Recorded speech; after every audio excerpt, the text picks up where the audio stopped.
Rose Manas, 45 ans, est mère de 3 enfants. Elle a perdu son mari pendant les 6 années de guerre civile au Soudan du Sud. Rose est l'une de ces femmes qui reconstruisent les routes et se font payer pour les travaux dans le cadre du projet de filet de sécurité financé par la Banque mondiale. Elle dit que cela lui a permis de payer les frais de scolarité de ses enfants. Elle dit que si le programme était arrivé au Soudan du Sud plus tôt, il aurait pu sauver l'une de ses filles. Avant que ce projet ne commence, ma fille aînée n'allait pas à l'école parce que je n'avais pas d'argent pour ses frais de scolarité.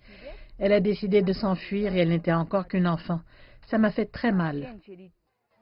La Banque mondiale achemine l'argent vers le Bureau des Nations Unies pour les services d'appui au projet, l'UNOPS, qui met en œuvre le projet.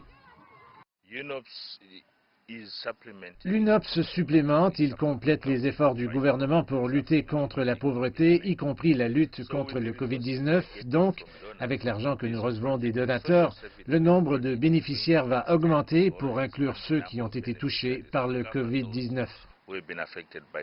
L'UNOPS est maintenant à la recherche de fonds supplémentaires pour pouvoir rejoindre plus de personnes à travers le pays avec le projet Filet de sécurité.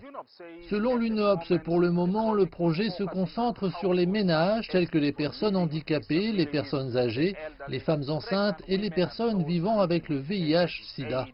Le gouvernement du Soudan du Sud exhorte les donateurs à soutenir davantage de projets qui favoriseraient l'autonomie de la population.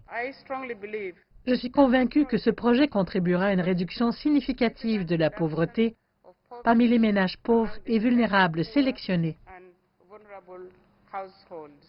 La Banque mondiale affirme que le projet vise à fournir une aide à près de 430 000 personnes dans certaines des communautés les plus vulnérables du Soudan du Sud au cours des 2 prochains mois.